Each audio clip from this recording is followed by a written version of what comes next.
আসসালামু আলাইকুম সুপ্রিয় অষ্টম শ্রেণীর শিক্ষার্থীবৃন্দ, বিএনআইএস হোম স্কুলের পক্ষ থেকে তোমাদের প্রাণঢালা শুভেচ্ছা অভিনন্দন জানাচ্ছি।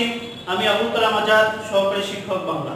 সুপ্রিয় শিক্ষার্থীবৃন্দ, আমাদের আজকের আলোচ্য বিষয় বানান, যা তোমাদের বাংলা ব্যাকরণের একটি গুরুত্বপূর্ণ অধ্যায় বানান।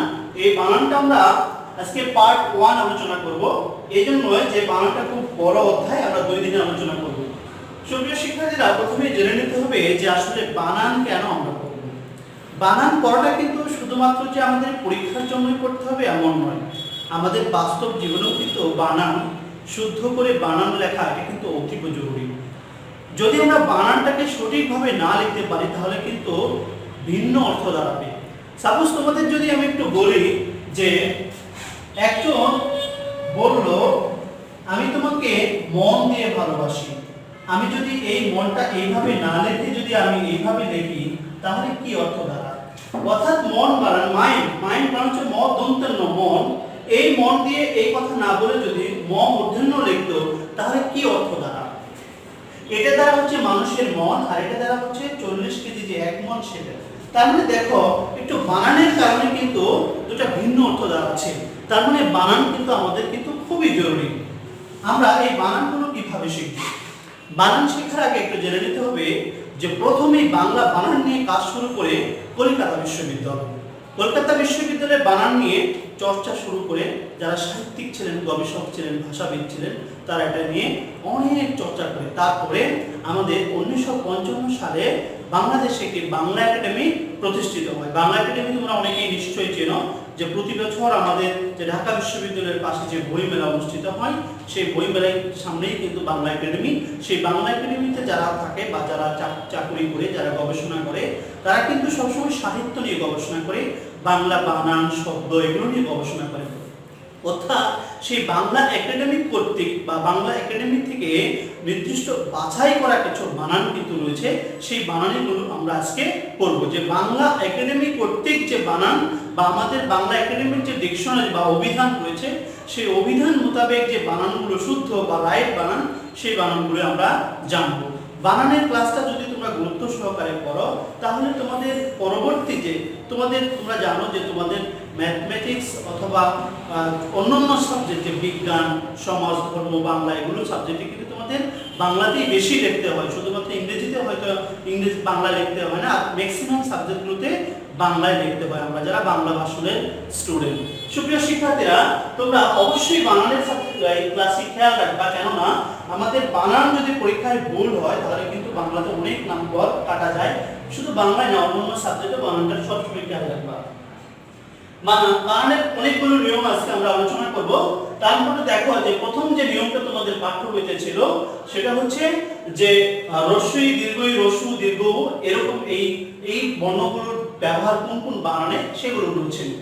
যেসব তৎসম শব্দের বানানে রস্য ও দীর্ঘ উভয় স্বর অভিধান সিদ্ধ, অর্থাৎ যে সমস্ত তৎসম শব্দের বানানে রস্যইকার, দীর্ঘইকার, রস্যুকার, দীর্ঘউকার ডিকশনারি থেকে স্বীকৃতি দেওয়া আছে যে বানানগুলো রাইট, অর্থাৎ তৎসম শব্দে রস্যইকারও বসতে পারে, দীর্ঘইকারও বসতে পারে, অথবা রস্যুকারও বসতে পারে, দীর্ঘউকারও বসতে পারে।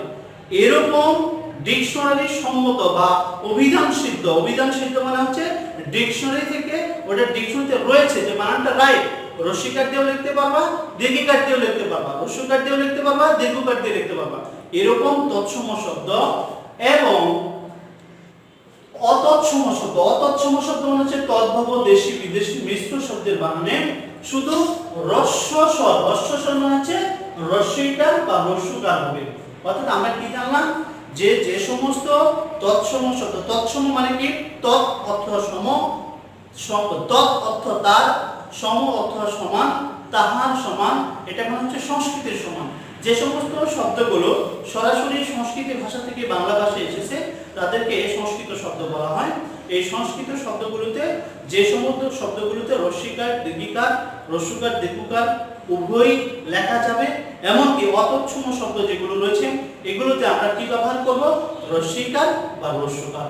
অর্থাৎ আমরা এখন দীর্ঘইকার এবং দীর্ঘউকারের ব্যবহারটা কিন্তু কমে গেছে, প্রায় এগুলো ব্যবহার করার প্রয়োজন নেই। এটা হচ্ছে এক নাম্বার নিয়ম। যেমন তৎসম শব্দে দেখো অঙ্গুরি লিখেছি রস্যইকার, আবির, উষা, সারণী, তরণী, গণ্ডি, কিংবদন্তি, শ্রেণী, এগুলো হচ্ছে তৎসম শব্দ। তোমাদের বইয়ে আরো উদাহরণ রয়েছে। এখন প্রশ্ন আসতে পারে, প্রশ্ন বলতে পারো যে স্যার তৎসম শব্দ পরীক্ষার হলে আমি কিভাবে আইডেন্টিফাই করব, যে এটা কি করে বুঝবো যে এটা তৎসম শব্দ? তৎসম শব্দ চেনার কয়েকটি ক্লু রয়েছে। যেমন দেখো, তৎসম শব্দতে খেয়াল করবা যে ফলা থাকে, মূর্ধন্য থাকবে, মূর্ধন্য ষ থাকবে, রেপ থাকে। যদি কোনো বানানে এগুলো থাকে তাহলে ধরে নিবা এটা হচ্ছে তৎসম শব্দ। অতৎসম শব্দে রস্যইকার বা দীর্ঘিকার, রস্যইকার বা রস্যকারের ব্যবহারটা একটু খেয়াল করো। যেমন লটারি, সুন্নি, পদবী, আমি, শিকারী, তারপরে লাইব্রেরি, সুন্নিটা দুইবার চলে আসছে, লাইব্রেরি ইত্যাদি আরো অনেকগুলো রয়েছে। এগুলো হচ্ছে অতৎসম শব্দ। তোমাদের বইয়ে যেগুলো রয়েছে তোমরা একটু 3-4 বার যদি রিডিং করো তাহলে পরীক্ষায় অপশন দেখলে মনে পড়ে যাবে যে কোনটি তৎসম শব্দ, কোনটি অতৎসম শব্দ। এবার আমরা 2 নম্বর নিয়মটা করব। কয়েকটি স্ত্রীবাচক শব্দের শেষে দীর্ঘ ই বসে। যে কয়েকটি স্ত্রীবাচক শব্দের শেষে দীর্ঘ ই বসে। কিভাবে? স্ত্রীবাচক শব্দ কি? স্ত্রীলিঙ্গ, এরকম কয়েকটি স্ত্রীবাচক শব্দে দীর্ঘ ই বসে। যেমন দেখো, আমরা যদি মনে করো যে লিখলাম শ্রীমতী, শ্রীমতী বানানে দীর্ঘ ইকার। তারপরে আমরা যদি বলি কিশোরী, কিশোরী বানানে দীর্ঘ ইকার। আমরা যদি বলি ছাত্রী, ছাত্রী বানানে দীর্ঘ ইকার। অর্থাৎ এরা প্রত্যেকটাই কি স্ত্রীবাচক। এরকম কয়েকটি স্ত্রীবাচক শব্দে কিন্তু দীর্ঘ ই বসে। অর্থাৎ তোমাদের বইয়ে কিন্তু এরকম আরো অনেকগুলো রয়েছে উদাহরণগুলো তোমরা একটু দেখে নেবে। এরপরে 3 নম্বর নিয়ম হচ্ছে ভাষা ও জাতির নামের শেষে রস্যইকার বসে। এখন খেয়াল করো, ভাষা ও জাতির নামের শেষে রস্যইকার বসে। যে সমস্ত ভাষা, যেমন আরবি, ফার্সি, এরকম ভাষা আছে না, সেই ভাষাগুলোর নামের শেষে রস্যইকার বসবে। একটু খেয়াল করো যে আমরা যদি বলি যে ফার্সি বা ফরাসি জাতি, ফরাসি জাতি তোমরা বলতে পারো যে ফরাসি। তারপরে বলতে পারো তোমরা ভাষা ও জাতির নামের শেষে। আমরা আরো অনেক কিছু উদাহরণ দিতে পারি। ফরাসি, তারপরে দিতে পারো যে পাঞ্জাবি, পাঞ্জাবি, আফগানি, আফগানি মানে আফগান ভাষা থেকে যেগুলো। তার মানে এরকম অনেক ভাষার নাম রয়েছে, ভাষা ও জাতির নাম রয়েছে। এগুলো জাতির নাম ও ভাষার নামের ক্ষেত্রে কি বসে? রস্যইকার বসে। এটা মনে রাখবা যে ভাষা ও জাতির নামের শেষে সবসময় রস্যইকার বসবে। তারপর 4 নম্বর নিয়মটা খেয়াল করো, বিশেষণবাচক আলি প্রত্যয় যুক্ত শব্দে রস্যইকার বসে। বিশেষণবাচক আলি প্রত্যয় যুক্ত শব্দে রস্যইকার বসে। এখন যে সমস্ত শব্দগুলো হচ্ছে অ্যাডজেক্টিভ, আর এই শব্দগুলোর শেষে যদি আলি থাকে তাহলে ধরে নিবা ওই শব্দের শেষে রস্যইকার বসবে। যেমন আমি একটু বললাম যে পুবালি, সোনালী, পুবালি, সোনালী, চৈতালি।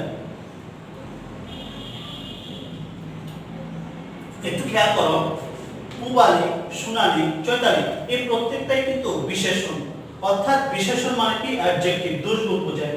তাহলে দেখো এই শব্দগুলোর শেষে একটা আলি আছে, আর প্রত্যয় কোথায় বসে? প্রত্যয় শব্দের শেষে বসে। তাহলে প্রত্যয়টা আলি প্রত্যয়, আলি একটা প্রত্যয় নাম। এই প্রত্যয়টা যদি কোনো শব্দের শেষে বসে তাহলে ধরে নিবা সেই শব্দের শেষে রস্যইকার বসবে। তাহলে পুবালি, সোনালী, চৈতালি, এরকম আরো রয়েছে, বর্ণালী। এগুলো হচ্ছে আমাদের রস্যইকার, দীর্ঘইকার, হ্রস্বইকার, দীর্ঘইকার নিয়মের ব্যবহার। এবার আমরা একটু পড়ব। শিক্ষার্থীরা তোমরা একটু খেয়াল করো যে আমাদের বইয়ে আরো উকারের ব্যবহার রয়েছে, সেগুলো একটু খেয়াল করো।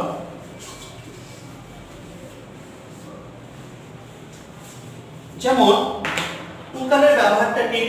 যেমন কোনো আনুপ্রত্যয়, কোনো শব্দের শেষে যদি আনুপ্রত্যয় থাকে, কোনো শব্দের শেষে যদি আনুপ্রত্যয় থাকে,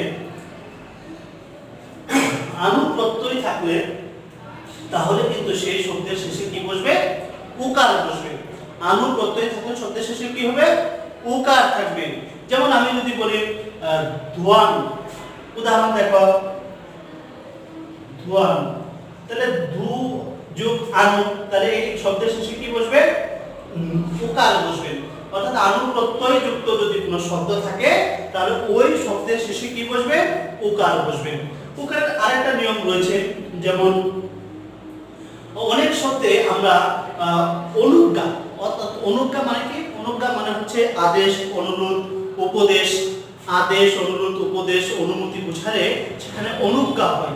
বর্তমান অনুজ্ঞায়, অর্থাৎ বর্তমান কালের অনুজ্ঞায় কিন্তু ওই শব্দের শেষে উকারটা বসে। কিভাবে? যেমন দেখো যে বর্তমান শব্দের জন্য মনে করো যে কর, আমি তোমাকে বললাম এই কাজটি কর, তখন কিন্তু সেখানে উকার বসবে। আমি তোমাকে বললাম ধরো, এটা ধরো, তাহলে এটা একটা অর্ডার, ধরো। তার মানে এই যে করো, ধরো, এরকম কিছু আদেশ সূচক বা অনুমতি, প্রার্থনা ইত্যাদি বোঝালে এই সমস্ত শব্দের শেষে উকারটা ব্যবহৃত হয়। এগুলো হচ্ছে উকারের ব্যবহার। এছাড়া আরেকটু খেয়াল করো যে কিছু কিছু শব্দ রয়েছে যেগুলোতে কিন্তু আমাদের উকারটা ব্যবহার হয় না। উকারটা কিছু কিছু শব্দের ক্ষেত্রে ব্যবহার হয় না। এই শব্দগুলো ব্যবহার অপরিহার্য নয়, একটা নিয়ম রয়েছে যে উকারটা অপরিহার্য নয়। এবার একটু খেয়াল করবা, আমাদের অনেক সময় শব্দের বিসর্গ থাকে, এটা তোমরা নিশ্চয়ই চিনো বিসর্গ। এই বিসর্গের ব্যবহারটা কোথায়? ব্যাকরণবিদরা বলেছেন যে কোনো শব্দের শেষে মানে পদের শেষে বিসর্গ ব্যবহার করা যাবে না। পদের শেষে বিসর্গ ব্যবহার করা যাবে না মানে কি? পদের শেষে আমরা অনেক সময় যখন অনেক কিছু লিখতাম তখন বলতাম যে প্রথমত এই কাজটি করা হয়েছে, প্রথমত যখন করতাম তখন বিসর্গ দিতাম। আবার অনেক সময় যখন প্রধানত লিখতাম, প্রধানত লেখার পরে এরকম বিসর্গ দিতাম। কিন্তু বর্তমানে আধুনিক নিয়মে কিন্তু এগুলো দেওয়া যাবে না, এগুলো বর্জনীয়। তাহলে বিসর্গের এক নম্বর নিয়মটা কি? পদের শেষে বিসর্গ বর্জনীয়, অর্থাৎ পদের শেষে বিসর্গ ব্যবহার করা যাবে না, এক নম্বর নিয়ম। দুই নম্বর নিয়ম, যদি পদের মাঝে বিসর্গ থাকে তাহলে বিসর্গটা ব্যবহার করতে হবে। পদের মাঝে কি ধরনের বিসর্গ থাকবে একটু খেয়াল করো। আমরা প্রথম নিয়মটা বললাম বিসর্গ, যে পদের শেষে অর্থাৎ শব্দের শেষে বিসর্গ ব্যবহার করা যাবে না। আর দুই নম্বর নিয়ম হচ্ছে পদের মাঝে বিসর্গ ব্যবহার করতে হবে। কিভাবে? যেমন উদাহরণ লিখলাম নিঃশব্দ, নিঃশব্দ। একটু খেয়াল করো তো দেখি, আমাদের একটু খেয়াল করো, নিঃশব্দ।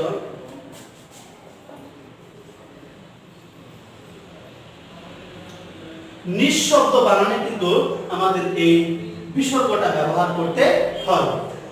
এরকম ভাবে আমরা যদি বলি অন্তস্থ, তাহলে একটু খেয়াল করো তো দেখি, এই অন্তস্থ বানানেও কিন্তু বিসর্গ ব্যবহার করতে হয়। অনেক সময় আমরা এরকম দুঃখ বানান যখন লিখি যে দুঃখ, তখন কিন্তু এই বিসর্গ ব্যবহার করতে হয়। তার মানে দুঃখ একটা পদ, অন্তস্থ একটা পদ, নিঃশব্দ একটা পদ। তাহলে এই পদগুলোর মাঝে কিন্তু অবশ্যই বিসর্গ করতে হবে। এটা হচ্ছে বিসর্গ দুই নম্বর নিয়ম। তাহলে এক নম্বর নিয়ম কি বললাম আমরা? এক নম্বর নিয়ম আমরা পড়লাম পদের শেষে বিসর্গ ব্যবহার বর্জনীয়। দুই নম্বর নিয়ম পড়লাম যে পদের মাঝে বিসর্গ ব্যবহার করতে হবে। তিন নম্বর আরেকটি নিয়ম রয়েছে, সেটা হচ্ছে যে সমস্ত শব্দে বিসর্গ নেই, অর্থাৎ যে সমস্ত শব্দে বিসর্গ নেই বা অভিধান সিদ্ধ, মানে ওই শব্দগুলো বানান লিখলে মনে হয় যে আসলে বিসর্গ বসবে, কিন্তু আসলে বিসর্গ বসে না। আমাদের ডিকশনারিতে দেওয়া আছে যে ওই শব্দে বিসর্গের প্রয়োজন নেই, ঠিক সেরকম শব্দে কিন্তু বিসর্গ বর্জনীয়, ওগুলো ব্যবহার না করলেও চলবে। সুপ্রিয় শিক্ষার্থীরা, আমরা আগামী ক্লাসে পার্ট 2 অর্থাৎ বানানের পার্ট 2 আমরা নত্য এবং সত্য বিধানের নিয়ম করব। তোমরা সেই ক্লাসের অপেক্ষায় থেকো। আজকের আমাদের বানানের পার্ট 1 ক্লাস এই পর্যন্তই। তোমরা একটু বাড়ির ক্লাস করবে। আমি যে নিয়মগুলো পড়ালাম অর্থাৎ 66-67 পৃষ্ঠা তোমাদের বইয়ের, সেখানে থেকে তোমরা যে কোনো 5টি নিয়ম এসডব্লিউ করবে, অর্থাৎ এটাও করতে পারো সিডব্লিউ থেকে 5টি নিয়ম এসডব্লিউ করতে পারো। সবাই ভালো থেকো, সুস্থ থেকো। হয়তো পরবর্তী ক্লাসে তোমাদের সাথে আবার দেখা হবে। আল্লাহ হাফেজ।